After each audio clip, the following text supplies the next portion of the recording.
estarás. E é basicamente sobre isso que eu queria falar também.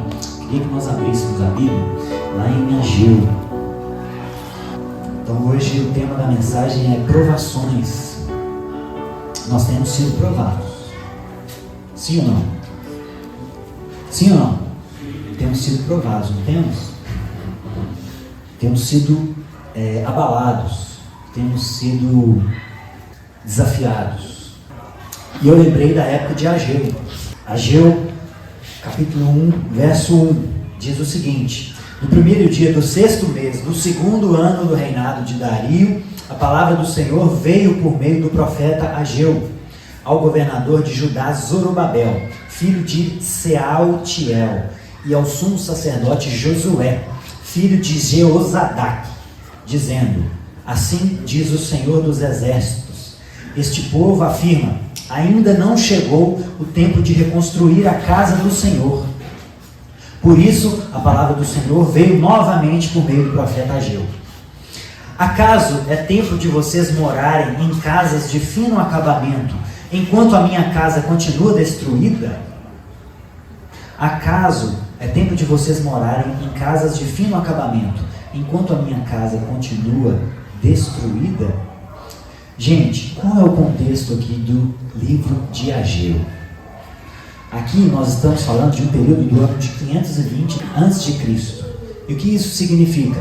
Se a gente for lembrar a cronologia bíblica, o povo de Israel tinha os 2 reinos, né? Depois que Salomão é o último rei de Israel, do Reino Unido, o reino se divide. Reino do Norte, Samaria, Reino do Sul, Judá. 2 tribos, 10 tribos no Reino do Norte e 2 tribos no Reino do Sul, Judá e Benjamim. No ano de 722 a.C., a Pérsia, a Síria, invade o Reino do Norte e leva o povo cativo. Foi o primeiro cativeiro do povo de Israel, 722 a.C. Em 586, o Reino do Sul é invadido pela Babilônia. Aí é o exílio babilônio, o tempo de Daniel, no ano de 586. Por volta do ano de 520, a Pérsia já tinha invadido o reino da Babilônia e já tinha permitido os judeus voltarem para Jerusalém, né? Então os judeus que foram expulsos de Jerusalém foi destruída, Nabucodonosor destruiu o templo, e aí, no ano de 520 aproximadamente, esse povo já tinha tido a permissão do rei da Pérsia, que tinha expulsado a Babilônia, para retornar para Jerusalém e iniciar a construção, a reconstrução de Jerusalém. Só que isso foi por volta do ano 540 a.C. E aqui a gente está no ano de 520, ou seja, 20 anos depois. E o que estava acontecendo? O povo já estava em Jerusalém durante 20 anos e o templo estava do mesmo jeito. Eles tinham voltado para a terra, eles tinham retornado do exílio e já era tido uma palavra de Deus para que eles iniciassem a reconstrução do templo, iniciassem a reforma.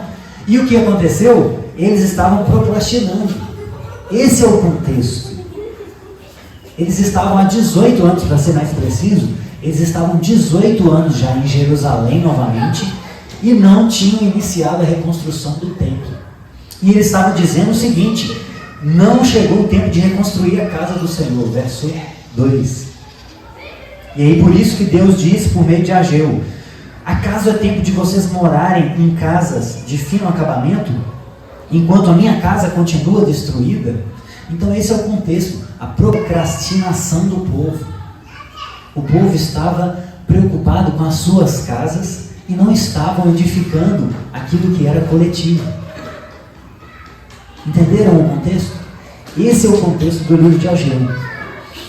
E quando a gente olha para o Brasil, o que a gente percebe? O David tem falado disso, falou disso lá em Contagem, falou disso para a gente aqui semana retrasada. Pós-pandemia, uma chave virou na vida dos brasileiros. Então, o que estava acontecendo? Os judeus que experimentaram o exílio, experimentaram morte, porque muitas pessoas foram mortas.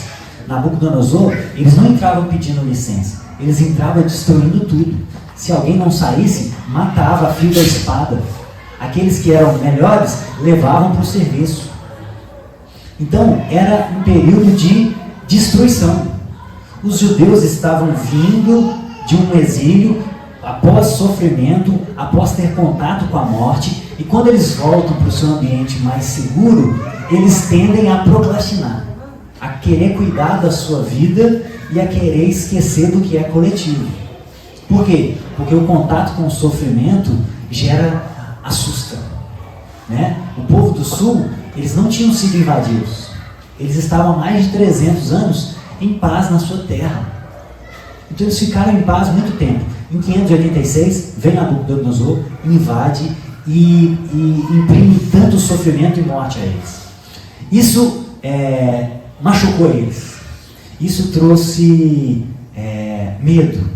Isso trouxe uma nova perspectiva. Meu Deus, eu podia ter morrido. Eu podia ter perdido a minha casa. Na verdade, muitos perderam, mas puderam voltar. E aí, quando eles voltam, qual é o sentimento? Nossa, agora eu preciso cuidar da minha vida. Agora eu preciso cuidar do que é meu. Entendem? Depois de um contato com o sofrimento, com o exílio, eles se tornam insensíveis com o que é coletivo. E começam a querer cuidar daquilo que é deles. Apenas daquilo que é deles. E esquecer daquilo que é coletivo. E olhando para o Brasil, o que a gente percebe? Nós viemos de quê, gente? De uma pandemia.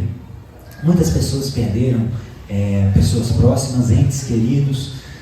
Muitas pessoas perderam emprego. Então no Brasil nós também vivemos no mesmo contexto. Pessoas que estão vindo de um período de sofrimento, de isolamento, de perdas.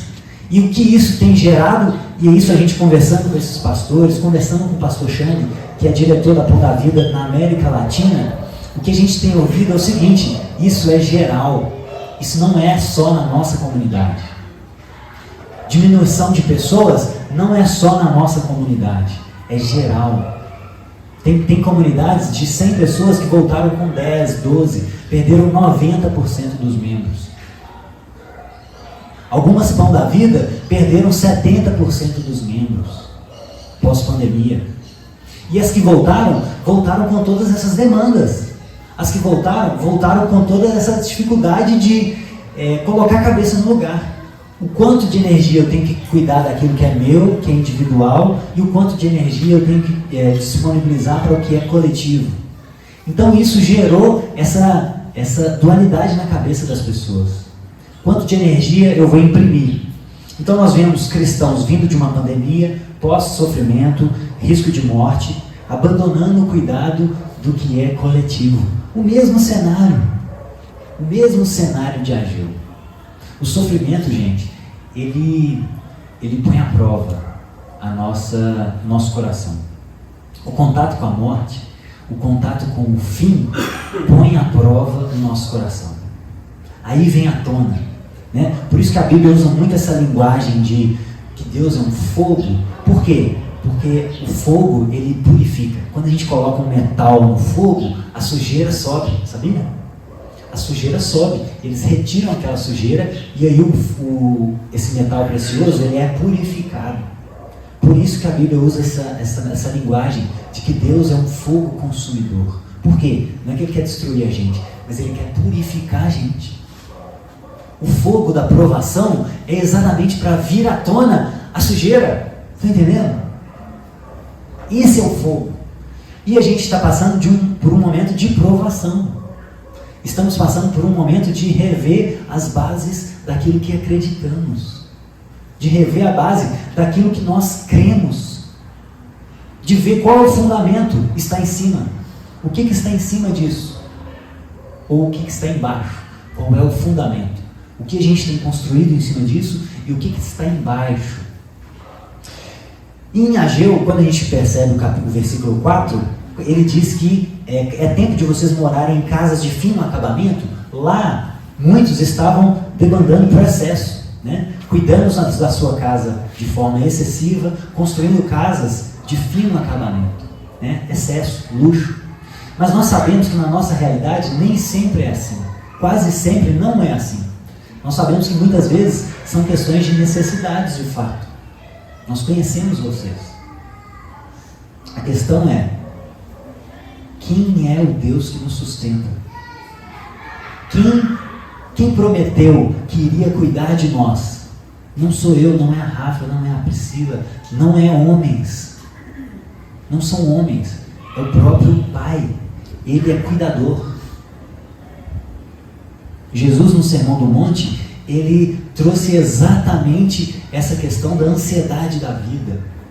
A nossa preocupação com o necessário. Comida, bebida e roupa. Essa é a linguagem de Jesus. E ele diz o seguinte, Jesus dificulta muitas coisas, né? Ele fala o seguinte, olha, quem preocupa com essas coisas são os pagãos. Os pagãos é que preocupam com essas coisas. Por quê? Porque vocês são pessoas de outro espírito. Vocês devem ser como Josué e Caleb. Vocês não vivem pelo que veem, mas pelo que creem. Esse foi o erro dos 10 espias. Eles olharam a terra, viram gigantes, mas esqueceram de quem estava mandando eles irem. Que era o Pai, que era o Deus que já tinha aberto o mar, que era o Deus que já tinha feito cair maná, era o Deus que já estava cuidando deles. Então, foi Ele que prometeu, vão, avancem, que eu vou dar a vitória para vocês. E quando eles olham a terra, eles veem os gigantes, é igual Pedro quando está andando sobre as águas, ele esquece de olhar para Jesus e olha a situação, a agitação do mar. Então, quando a gente perde o foco do reino de Jesus, da cruz, a gente começa a debandar nisso, a achar que vai faltar. Mas quem nos prometeu é fiel. Se Ele falou para a gente não se preocupar nem com o básico, para buscar o reino, Ele é fiel para cumprir. E Jesus não fala isso como um chamado ao comodismo, gente. Óbvio que não. Quando a gente vai ler as Escrituras, Paulo, falando ao povo de Tessalônica, ele fala o seguinte, olha, eu estou sabendo que tem gente preguiçosa no meio de vocês. Quem não quiser trabalhar, não deve nem comer. Paulo fala sobre isso. Provérbios fala muito sobre a preguiça. Olha a preguiçosa, a formiga, ela é mais prudente do que você. Ela junta no inverno para ter o suprimento. Ela junta no verão para ter suprimento para o inverno. Ela é mais prudente que você. Então não é um chamado à preguiça, à prostração. Não. É um chamado a gente buscar o reino de Deus. E o que é isso? Buscar o reino de Deus é ouvir de Deus o que Ele tem te pedido para fazer. Qual é a sua vocação? Qual é o seu chamado particular? Qual é o seu trabalho? Com o que você deve se envolver nessa terra? Quais são os talentos que Ele te deu que você tem que desenvolver e produzir? Porque o reino, ele é produtivo. Não é assim na parábola dos talentos? O Senhor coloca talentos diferentes de acordo com a capacidade de cada um, porque isso é individual. E o Senhor espera o quê? Que a gente produza. Então não é um reino de escassez. Não é um reino de escassez. Então a gente tem orado e sonhado por um novo tempo para a nossa comunidade. E isso começa com um novo tempo para cada um de nós individualmente. Porque quando a gente se junta como pedras vivas, a soma é maior do que as partes. Então oramos por um novo tempo para a vida de cada um da nossa comunidade, de cada família. Um tempo de desembaraço, seja de incredulidade, seja de escassez, seja de dívida, seja de falta de fé, seja de instabilidade emocional, seja de qualquer coisa, mas um novo tempo de avanço. Vencer essas barreiras, se desembaraçar de tudo isso que tem agarrado a gente vai caminhando e dá 2 passos para trás, e dá 1 passo para frente, e dá 3 para trás. Não, é um novo tempo de desembaraço, para que a gente possa correr a carreira proposta para cada um de nós. E aí no verso 5, olha que interessante, lá de Ageu ainda, verso 5, assim diz o Senhor dos exércitos, vejam aonde os seus caminhos os levaram. Vocês têm plantado muito e colhido pouco. Vocês comem, mas não se fartam, bebem, mas não se satisfazem, vestem-se, mas não se aquecem. Aquele que recebe o salário, recebe-o para colocá-lo numa bolsa furada. Gente, esse povo estava com a mentalidade no lugar errado. Eles estavam preocupando com o que era individual e não estavam preocupando com o que era coletivo. E o que estava acontecendo? Eles estavam empregados, eles estavam produzindo. a videira deles estava dando uva. Eles estavam amassando as uvas, eles estavam produzindo. No final do mês, a carteira estava assinada.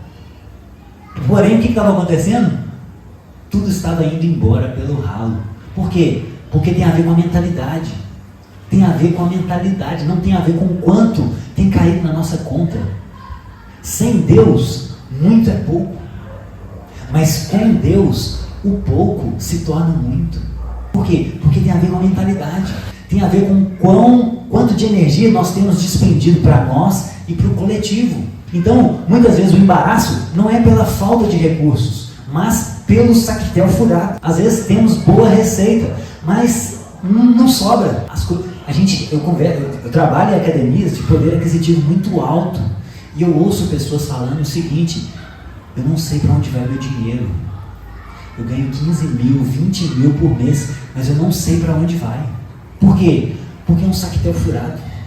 Não tem a ver com quanto ganha, tem a ver com estar na posição correta.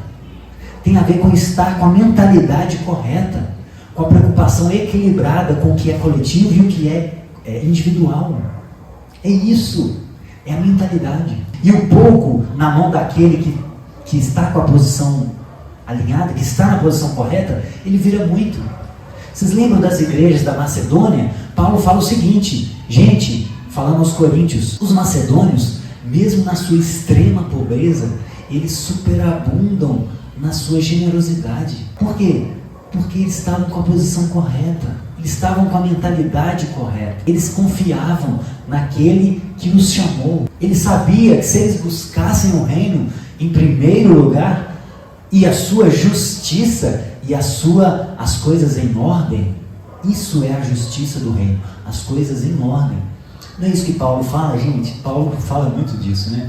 Ele fala o seguinte: o nosso desejo não é que uns sejam sobrecarregados e outros sejam folgados, mas que haja igualdade. E o termo ali eu fui buscar, falei, isso está muito... será que é igualdade mesmo? O termo que ele usa no original tem a ver com equidade, ou seja, é dar a cada um de acordo com a sua necessidade. Então não é para que uns sejam sobrecarregados e outros tenham excesso, mas ele continua, o que sobra para você supra a necessidade do outro no momento, mas depois pode inverter, você pode estar em escassez e o excesso do outro vai suprir a sua necessidade. E assim há equidade no nosso meio. Por isso que ele fala também, não é com peso no coração, é com alegria, é o que Deus colocou no seu coração, de acordo com as suas possibilidades. Não é você dar para faltar na sua casa, é você dar de acordo com as suas necessidades. E se não tem condições, nós queremos um novo tempo de avanço nessa área também financeira. A gente não quer mais falta no nosso meio, porque o reino de Deus, depois que Paulo fala em 1 Timóteo, que aqueles que querem ficar ricos caem em tentação, que a gente não traz nada desse mundo, que tendo o que comer e vestir estejamos satisfeitos, no verso 17 ele diz o seguinte: Deus nos dá ricamente para nosso aprazimento. Então a vida não é uma vida de escassez também, não é de excesso nem de escassez, mas é uma vida abundante em todas as áreas. Então nós oramos por esse novo tempo, que seja um tempo que não tenha mais saquetel furado no nosso meio. Mesmo se você tem tido suprimento, mas que isso seja colocado em ordem, que as prioridades sejam ordenadas, que isso não se vá por coisas fúteis e vãs desse mundo, que isso seja revestido para o investimento do reino. E parte disso é cuidar da nossa família, óbvio, porque se nós servimos o reino, cuidar da nossa família é abençoar o reino. Porém, existe uma ordem, existe um nível de envolvimento com o que é individual e o que é coletivo. E essas pessoas aqui em Ageu estavam com a mentalidade desequilibrada. Por isso, a vinha produzia, mas isso ia embora pelo ralo. E uma das impressões que eu compartilhei nessas reuniões com o financeiro, desse tempo que a gente tem vivido, a palavra que me veio é dispersão. O mundo, gente, nos distrai o tempo todo. Nós somos bombardeados diariamente com distrações em todas as áreas, em todas as esferas. Satanás, ele quer nos distrair. Se ele não pode nos atingir, ele pode nos distrair, tirar forças, daquilo que é prioritário e fazer com que a gente coloque forças naquilo que é secundário. Deixar com que a gente coloque muita força naquilo que é penúltimo e tire forças daquilo que é último, que é o reino, que são coisas eternas, que vão durar eternamente. Então, tem faltado prioridade na nossa agenda. A nossa agenda, pós-pandemia, pós esse período de susto que a gente levou, tem feito as pessoas, tem feito a gente, eu me incluo nisso, todos nós estamos nesse barco. Aquilo que é eterno sempre tem que ter prioridade. E eterno não entenda templo, domingo, culto somente. Buscar o reino tem a ver com você ouvir o que Deus tem te chamado para fazer. Então, às vezes, buscar o reino de Deus na sua vida, trabalhar naquilo que Deus tem te chamado, se você não tem feito isso. Isso é buscar o reino. É reestruturar a forma como você tem cuidado dos seus filhos. A prioridade que você tem dado aos seus filhos. Às vezes, seu filho é um órfão de pai vivo. Então, buscar o reino é refazer esse caminho de dar prioridade àquilo que é eterno. Como a gente administra o nosso tempo, como a gente administra os nossos desejos. Os desejos têm que ser administrados, porque eles também sofreram influência da quebra.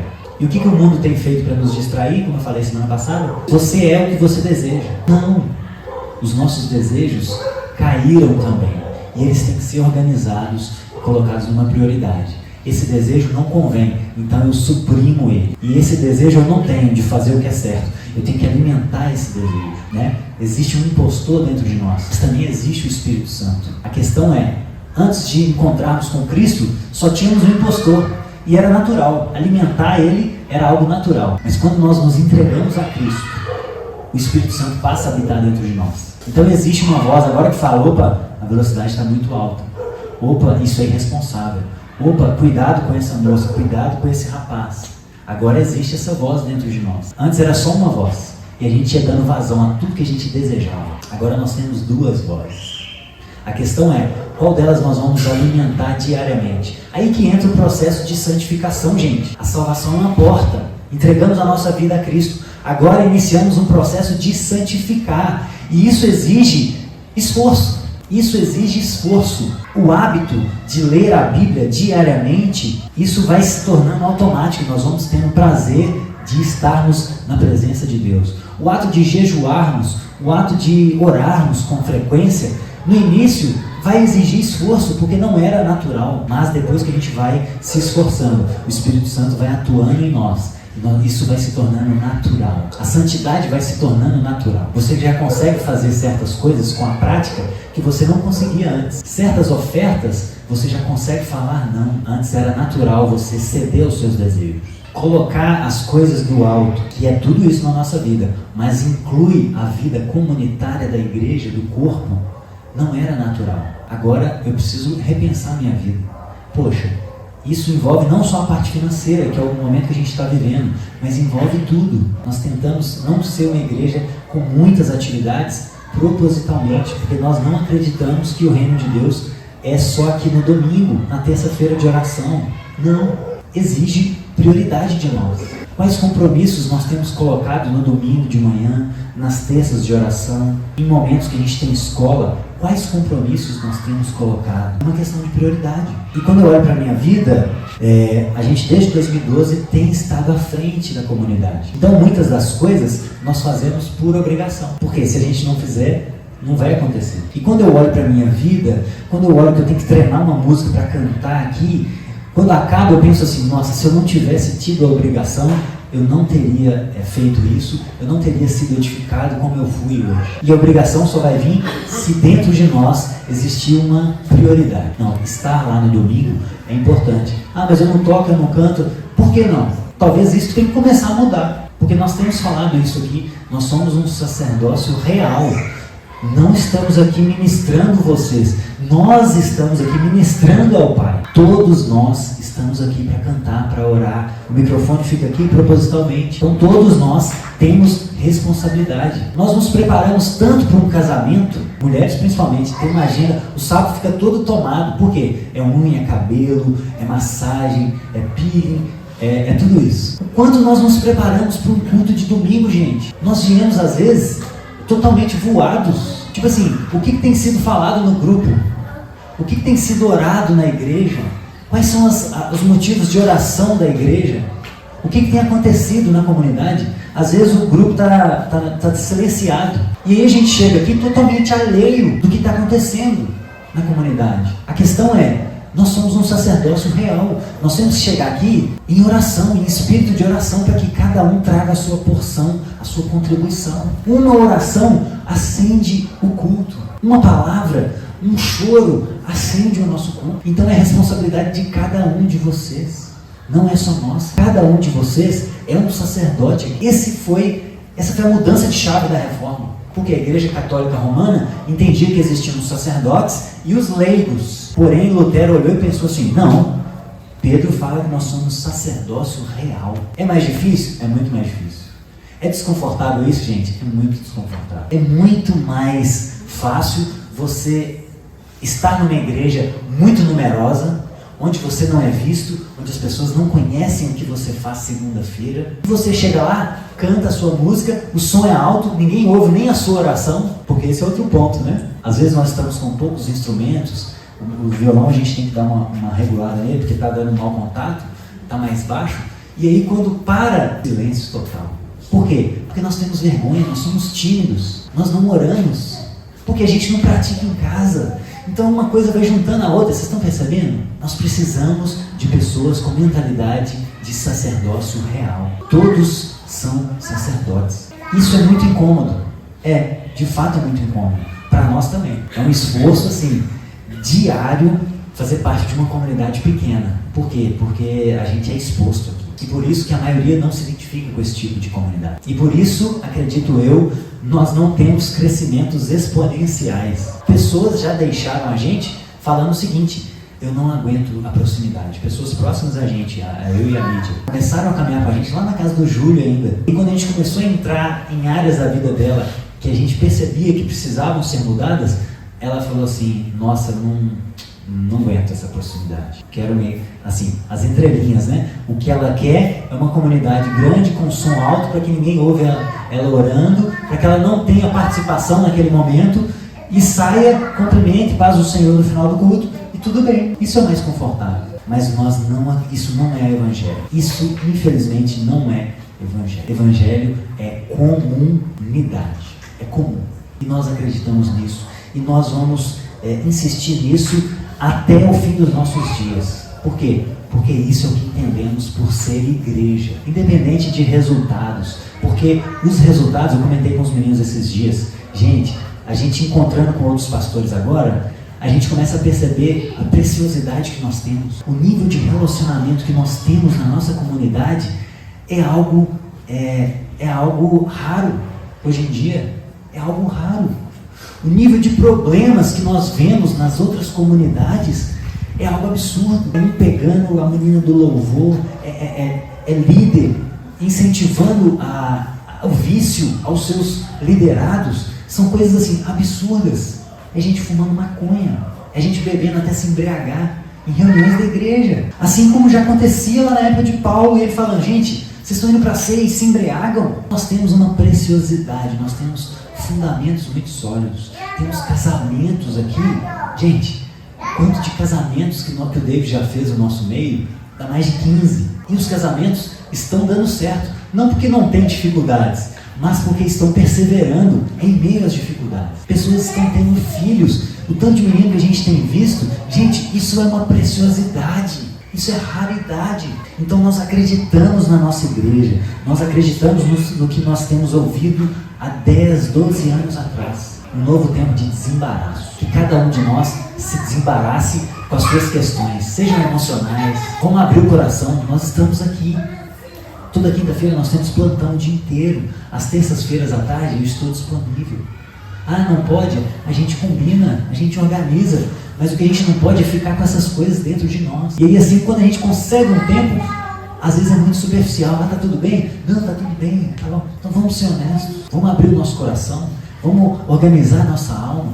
Vamos organizar as nossas finanças. Tá com dívida? A gente pode ajudar. A gente tem pessoas aqui que são gabaritadas para a organização financeira. Nós temos. E nós já temos visto frutos. Então nós cremos nesse novo tempo. Eu queria finalizar com 2 textos.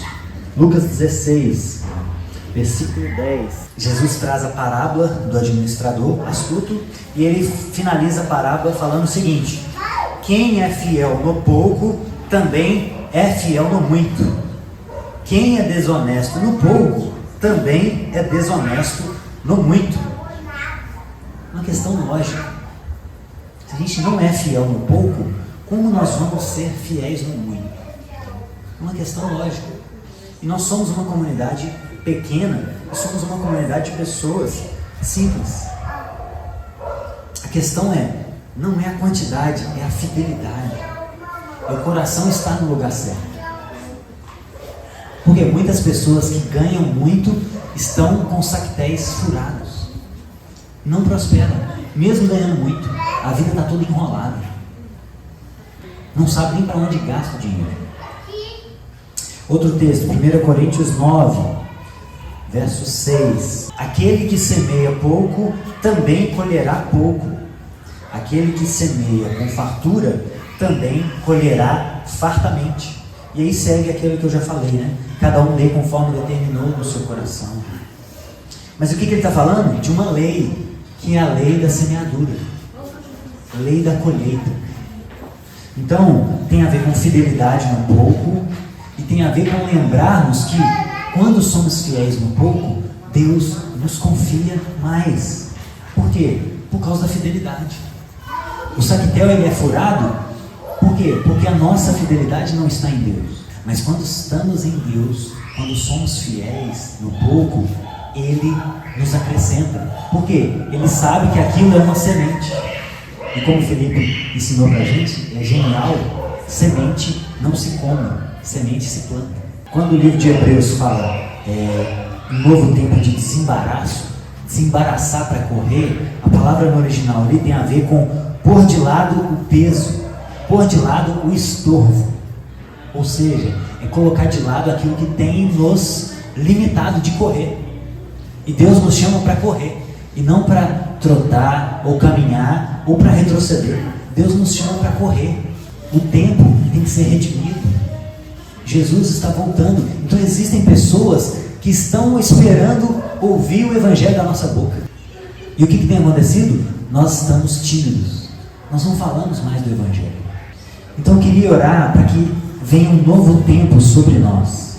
Um novo tempo sobre a nossa igreja. Um tempo de desembaraço.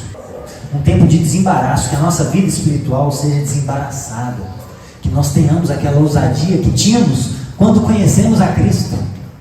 Que a gente abandone essa timidez de falar de Jesus para outras pessoas.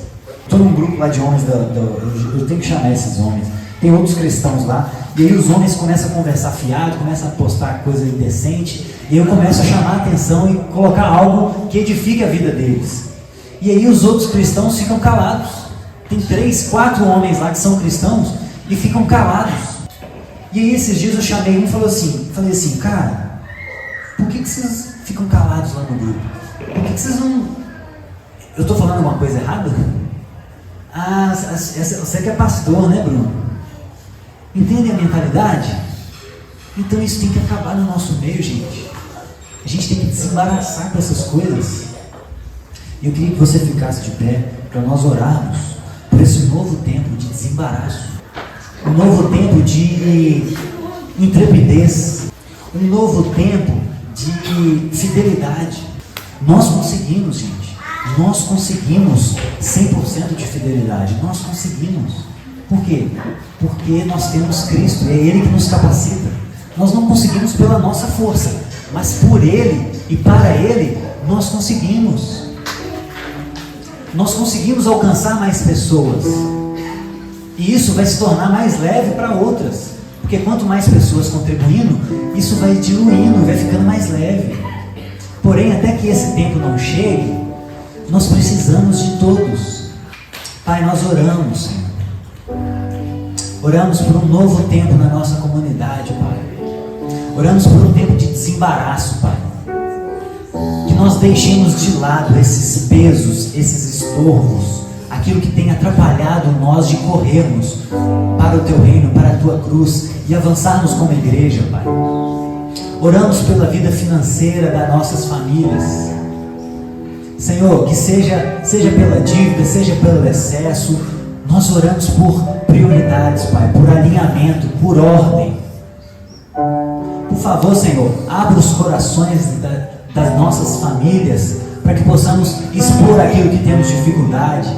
Tire a timidez do nosso meio, Pai. Traga confiança no nosso meio, Senhor.